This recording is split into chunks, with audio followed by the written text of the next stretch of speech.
Hello and welcome. You are watching Explosive Exclusive and we are going to take a closer look at Madhya Pradesh today, the biggest state to go to polls in this election season.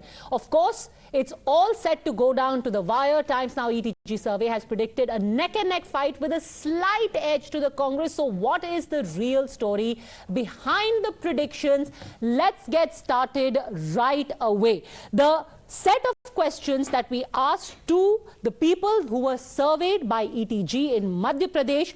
What is the message that they are sending out and what are the signals that we can take away from them? Let's go straight to those questions. Our very first question was, why would you want to vote for the Congress? That is our first question.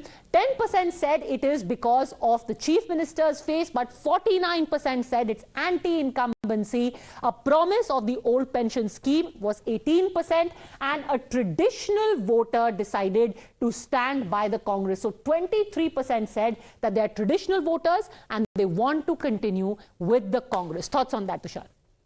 49% say they're voting for anti-incumbency, 23% is the traditional voter. By the way, let me also tell our viewers, Tushar Gupta, senior editor Swaraj, and Jem Rook, psephologist, are here with me in the studio. And, you know, because we're doing so much election analysis, I just feel like everyone knows them already and I forgot. My bad. Go on, Tushar. No, there will be a strong overlap between the traditional voter and the anti-incumbency part.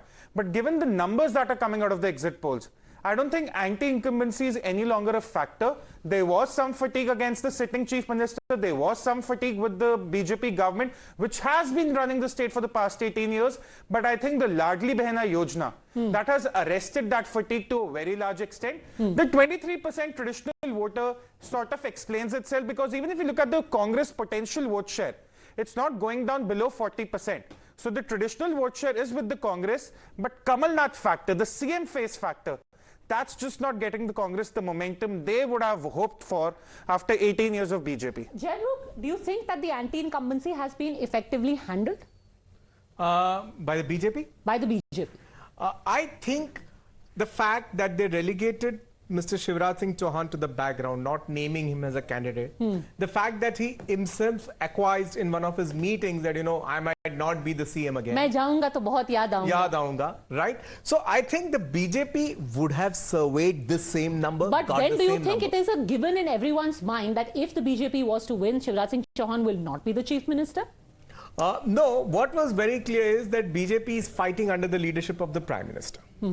Not that he would be one of the options.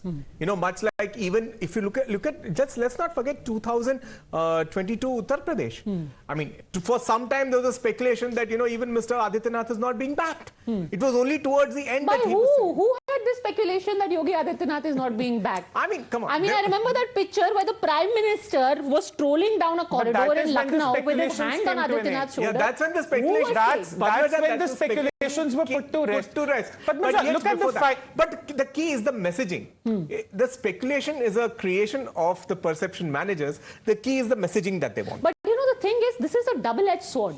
The Shivraj Singh Chauhan is actually somebody who is popular in pockets across urban and rural areas. Agreed. So you don't project him. It might take care of anti-incumbency, but it will also put off the traditional voter saying, "Mere mama ka kyun insult kar rahe ho, bhai?" That is where the BJP struck a fine balance.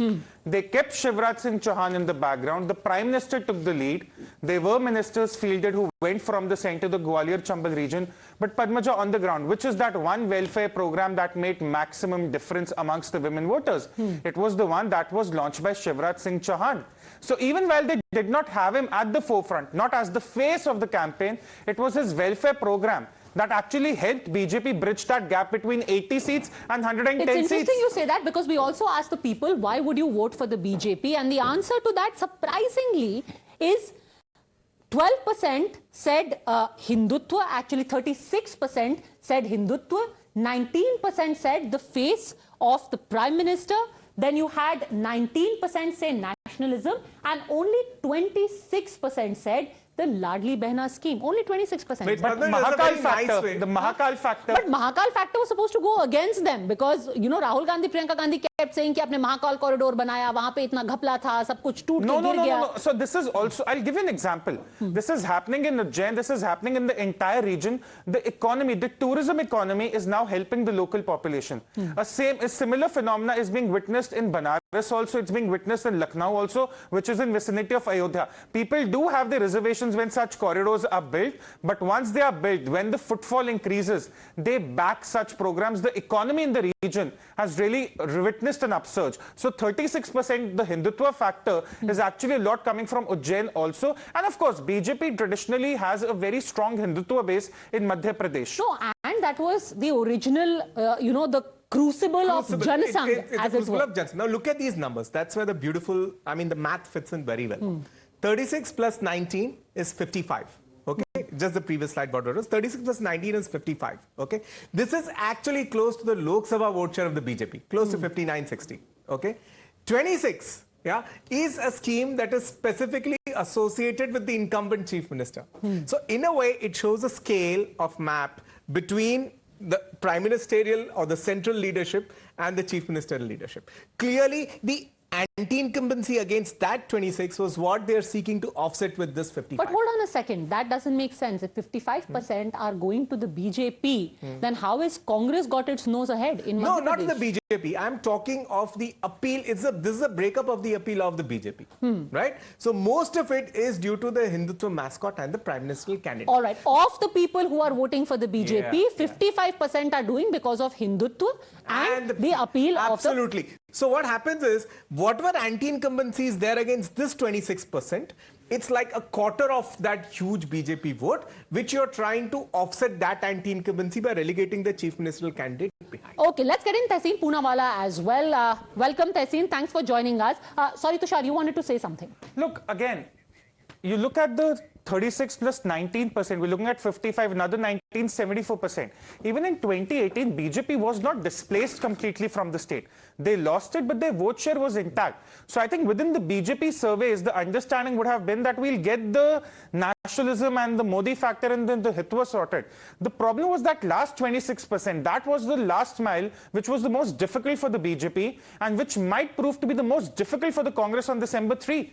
It is a very, very close election, Padmaja. We have to acknowledge it's not a Gujarat-like election. It's not a Karnataka-like election. It's not even a wave election of any sorts. It's a close fight. That is where that Ladli Behna scheme, and always, Padmaja, in the surveys, the quantification of women voters is always an arduous task. And that, in fact, is the data that we are going to look at closely at 9 p.m. Which way have the women and the OBC sections of society and the farmers and the poor gone? So that is the micro data that we will focus on at 9 p.m. What was the biggest poll issue? 33% are saying inflation, 42% are saying unemployment, 7% are saying communalism, 18% say the anti-incumbency. And it makes sense, Jay, that in Madhya Pradesh, it really is an even Stevens. Welcome, Tehseen. Thanks very much for joining us. You know, Kamal Nath is also there, the Congress CM face who's saying, ये तो 80% यहाँ पे हिंदू हैं, ये तो हिंदू राष्ट्र है. शिवराज सिंह चौहान भी जाके महाकाल की पूजा कर रहे हैं. So both parties are Hindu parties per se there. Yeah. And communalism won't be a factor. What do you say about unemployment and inflation? Did you hear or see a lot of it on the campaign trail? Thanks, bro. Yeah, actually, the thing is, post-COVID, okay, I'll give you a very interesting statistic. Post-COVID, about all the migration that took back to the home states, Madhya Pradesh was not the biggest recipient, but was one of the recipients of the migrants who went back home.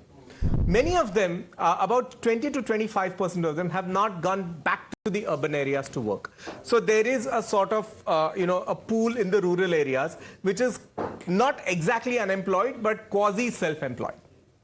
And they see a drop in their incomes. So they are going to report this number that we're unemployed. Actually, it doesn't mean unemployment for them. For them, it means a substantial decline in their income levels. Okay, so that's one number that's showing up, about 42% of them. The other is 33% inflation, which I think is across all the states. If you do a survey today, even in a Congress-ruled state, you are going to get inflation as an issue, which is actually a structural inflation that India is having because of its, fuel prices going up. So that's the way I look at both these numbers. All right, let's go to the next question now. The biggest poll issue we have already taken. Let's go to the Congress's weak points. Yeah. 32% say, Tehseen Poonawala, it's weak organization. 26% say it is factionalism. 17% a weak campaign. And 25% say no new CM face. Now, the Prime Minister, when he went there, again and again said, listen, even if you're first-time voters, talk to your parents, ask them what the state has gone through under the Congress governments, Digvijay Singh, Kamal Nath. Don't let Madhya Pradesh go back to that Bimaru era. Is that a problem, Tehseen Poonawala? Not at all, because the Honorable Prime Minister was the face for the BJP, and it was quite evident amongst the youngsters, because you spoke about first-time voters, that the Prime Minister would not give up his post of PM and become Chief Minister of Madhya Pradesh. So the choice was very clear between a Shivraj Singh Chauhan ji and a Kamal Nath ji. The fact that BJP could not even repeat their sitting Chief Minister or take his name or project him as the Prime Minister, as the Chief Minister. The Prime Minister to say Modi ki guarantee is fact that people were voting for Congress. So I don't think that is at all is a factor. Even a weak organization, I don't think that's a factor at all, because in Madhya Pradesh the Congress is very, very strong. I mean, one would say comparatively a weak organization, because the BJP is extremely strong. Traditionally, of course, they've got strong RSS roots there, actually much stronger in MP Correct. than even in Gujarat. That's so true. they are organizationally strong. Can the Congress match up? A lot of people actually say that Kamal Nath is not even as grassroots as Digvijay Singh. He's largely been a Delhi politician. But the way the Congress campaign was structured in Madhya Pradesh, they had their booth level management right to the end. Everything was done professionally. They had 3 or 4 different groups working together in tandem. And I know how the feedback was coming and how the organization was distributing work. So I think the Congress organization matched the BJP organization, which I concede is a very strong organization. Do you agree? Yes, I think. And I think also that the Congress peaked a little too early. Sorry, The Congress peaked a little too early. Okay. And that is where I think they lost the momentum. The factionalism, of course, is out in the open. Is it? Because they kept saying that Digvijay Singh said, I don't have any chief ministerial ambitions, it's only Kamal Nath. अरे कहते तो सब है कि हमें कुछ नहीं बनना, पर चाहिए तो सबको मुकम्मल कहते जहां तो है, है कि- कहते तो है कि चाहिए उनको बस तो अपने- सबको मुकम्मल जहां है. हाँ, बट उनको सिर्फ अपने बेटे के लिए मुकम्मल जहां चाहिए, अब वो खुश है. अब नियत तो बेटे दिख को जाती मिनिस्टर है, बना देंगे, पहले भी तो मिनिस्टर थे वो. पर जनता को नियत दिख जाती है ना. एक स्टेबल गवर्नमेंट, एक डबल इंजन गवर्नमेंट और एक फैक्शनलिज्म पर अगर आपको चुनना हो, what will you opt for? And I can, Tehseen and I are on the same page when it comes to the organizational skills. But again, I think the Congress peaked a little too early in their campaign. If you go back to October also, Congress was looking at a comfortable majority of 130. Something went terribly wrong for them in the last 1 month. Something terribly wrong. Was it the ticket distribution? Was it the campaign? Was it the entire promising? Was it the Rahul Gandhi impact not happening in Madhya Pradesh? Whatever it was, it's for us to analyze on 4th December. But something went terribly wrong for the Congress or terribly right for the BJP in the last 1 month. Okay, what was the BJP's weak points? Now let's look at that. The BJP's weak points, same chief minister since 18 years. 28% think that is a big factor, but 42%, look at this, Jaimruk.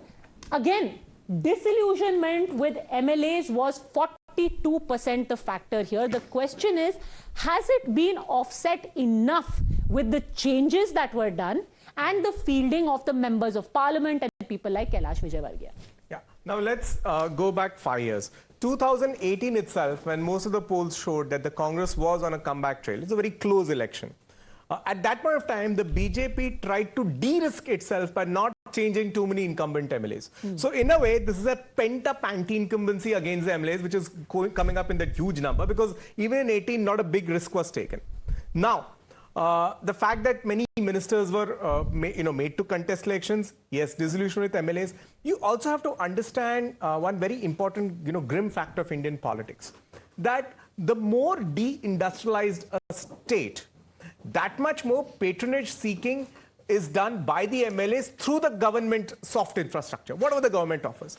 Therefore, if you look at both Rajasthan and Madhya Pradesh, even I was looking at the Rajasthan poll results about the disillusionment with MLAs, that number is relatively higher, because then it's easy to say the MLA is corrupt. Actually, it's about the state being deindustrialized and having less infrastructure to transfer the development downwards.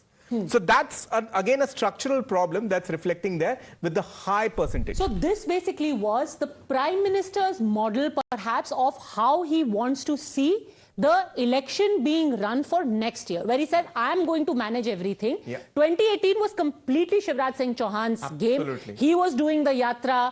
He decided the ticket distribution. This time around, it was the PM's model saying, आप जाइए, किसी को free ride नहीं मिलने वाली है, आप जाके अपनी सीट निकालिए और साथ के 3-4 districts भी आप deliver कीजिए. Padmaja, there's one more reason why this number is high.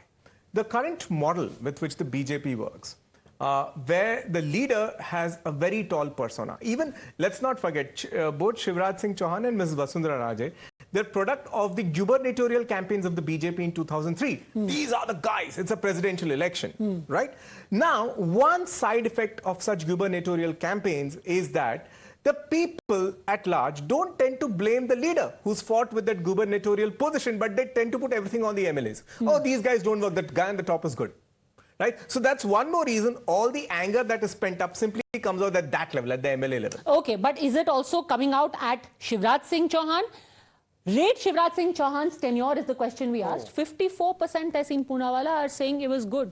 Half of the people still think he was okay. You know, I've seen a shift in Indian politics over the last 15 odd years, but definitely over the last 10 years, where the incumbent, even if the state has been losing, and Ajay, you'll bear me out on this, the incumbent chief minister tends to be the most popular face. You look at it across. So in Telangana right now, we saw KCR had 30-40% people saying he's the best. And that's true. 44%. And that's true. Nobody says, and the surveys that I saw in Telangana, nobody was saying anything bad about KCR.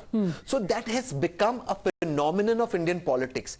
But if that was true and that could deliver you the state, believe you me, Modi ji and Amit Shah ji are no rookies. The first day they would be holding Shivraj Singh Chauhan's hand. The fact that they tempered it and didn't declare him as chief minister, right till the end they didn't even go with it. Maybe it's because 54 is not good enough for them. They are like, आपको 90% होना चाहिए. But going by Tehseen's logic, if we extend it further, then does this popularity reflect more on the sitting CMs or more on the Congress? If people, even after 10 years or What do you mean? If he's saying that the Modi and Amit Shah would have held Shivraj Singh Chauhan's hands, declared him as the CM, if he's so popular, then is his popularity originating also in the weakness of the Congress to be able to project a face? That's as in you're saying that he is 54% good as compared to the possibility of a Kamal Nath. People think, okay, we have a certain fatigue against Shivraj Singh Chauhan, we have a certain fatigue against KCR, but look at the alternate. I don't think that's entirely true because we are not saying who is a better CM candidate. We said rate Shivraj Singh Chauhan alone. If you talk to 100 people, even after 18 years, 54 of them are saying, we still trust in Shivraj Singh Chauhan. But with humility, and I don't use this word in a derogatory manner, I'm saying it in a nice manner, a known devil is better than an unknown devil. I'm not calling Shivraj or Kamal Nath devils, so don't get this controversial. Otherwise, you know, nowadays, there are some people who start tweeting about it. I'm saying it's just a phrase, a known devil is always better than a... So there's a certain factor, Jay, that there's one leader, like Modi ji, it brings in a comfort factor in a national level. He does. So he comforts you? Not comforts me for sure. I want the Prime Minister to lose. But when you talk to the common man, there is a comforting factor of that he's there. Congress so there is... No, and see, it's also a product well, of ideally, Kamal Nath should be as comforting, no? That should be the idea of Congress. They are not inspiring that trust amongst the voters. So you're saying the same thing? Yeah, we are saying the same things. He's saying it from a BJP perspective, ironically. I'm saying it from a Congress perspective. I'm saying that number can only be determined if you see a Shivraji versus Kamal Nath comparison, where I think Kamal Nath would be a % or two lesser, so which is phenomenal. You've asked the question, we've got the answer to that. We did say who will be the best chief minister candidate, and 38% are still saying Shivraj Singh Chauhan. Correct. So that answers your question. People still say Shivraj Singh Chauhan is better. He has a point. Tehseen has a point. Tehseen is saying the previous question, 54%, is not the right metric to track. Yes. Tehseen says this metric actually indicates the competition closer and therefore the probability of a voter not voting on this side more appropriately. That's what he's trying to say. No, and this also explains why we're saying it's neck and neck, because in terms of organization, in terms of the factors going against you, and in terms of how popular or acceptable your faces are, all of those right now are very, very close. So what are the major takeaways? We'll tell you about that, but after a very small break, and I'll come to you as well, Jay. 2 minutes. Welcome back. We're looking at the numbers and in fact the questions that we asked to the voters of Madhya Pradesh and the message that we are getting from there. So what are the takeaways from what the voters told us? Despite 18-year anti-incumbency, it remains an extremely close fight. The second message that you get from Madhya Pradesh is that even now Shivraj Singh Chauhan, can we please continue a little faster? 76% are satisfied with the Chief Minister and disillusioned more with his MLAs.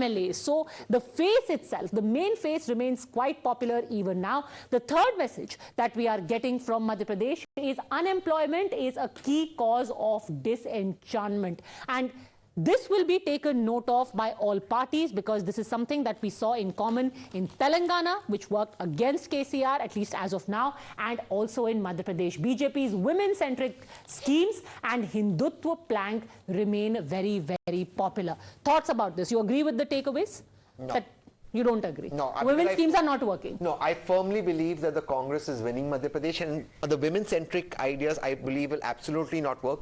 Because actually, and I think Tushar was on call with me when I spoke to ETG, the women voting have been lesser than compared to last time. I also think the new first-time voters, which you spoke about, are concerned about jobs and employment, which is a serious issue in Madhya Pradesh. So I don't think those schemes are working. I'm very, very certain that the women votes, if they are being projected as they are, it's gone to Congress. I'm very clear on that. But if the schemes were not working, the exit polls would have given Congress 130, 140. If you're talking about what went wrong for the Congress in the last 45 days before November 17th, it is the impact of the welfare programs. You like it or you do not. No. Women may not have voted as much as they did last time, but far more women are voting for the BJP than they are for the Congress. Of course, more men vote for the Congress than they would do for the BJP, but within that more and far more is where the election result is, and that is what is working for the BJP. Women welfare is working. Unemployment remains an issue, but how much?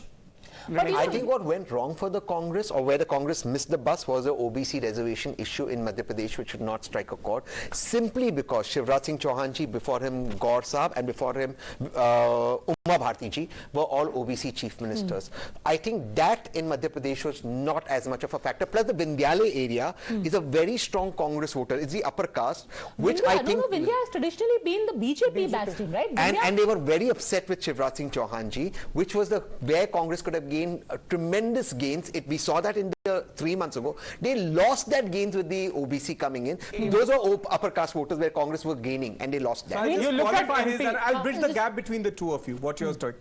Actually, Vindhya borders Uttar Pradesh. Right? The politics is very much like Uttar Pradesh, where the dominant communities tend to gather around the BJP in a much larger number. Therefore, Vindhya actually, even in 2018, comes out like a BJP stronghold. Yes.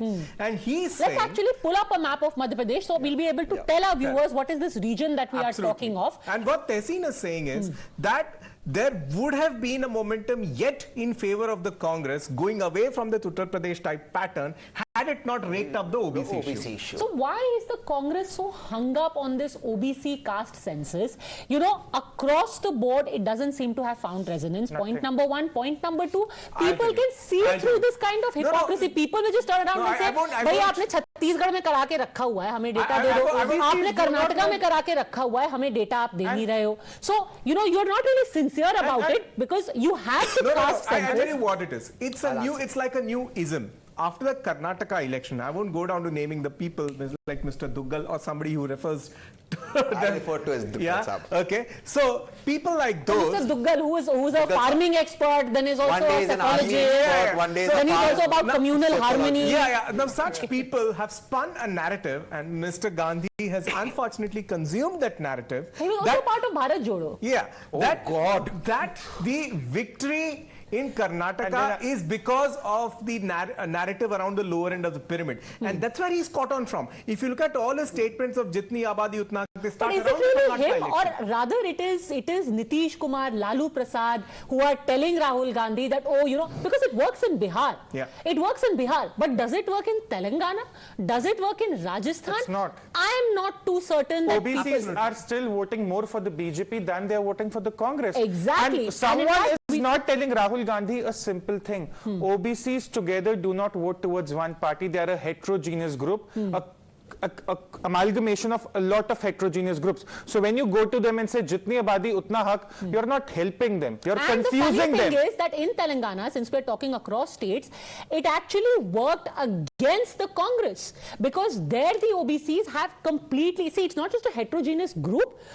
OBCs also have very different behavior and equation across states. So the way OBCs vote in Uttar Pradesh will be very different from the way OBCs are, and their financial well-being also will be very different. OBCs are fairly prosperous in Telangana. Absolutely. That's the point. See, why the whole mandal politics worked in UP and Bihar. Again, I go back to my last comment. Yeah, no, because wahan pe, when an economy is pretty deindustrialized, the pursuit of political power and a stake within it is perhaps the only way to emancipation. Yeah. So that sort of a clarion call works there. In other states, as you said, they are prosperous. There are other avenues for upward mobility. And the funny thing is, the party that goes across the country talking about OBC has made a Reddy as their CM face in Telangana. Who's promising an OBC chief minister? It is the BJP. I mean, there could not be a bigger BJP irony. Nobody took seriously because they were not going to win 5 seats. That doesn't matter. But you have also given more OBC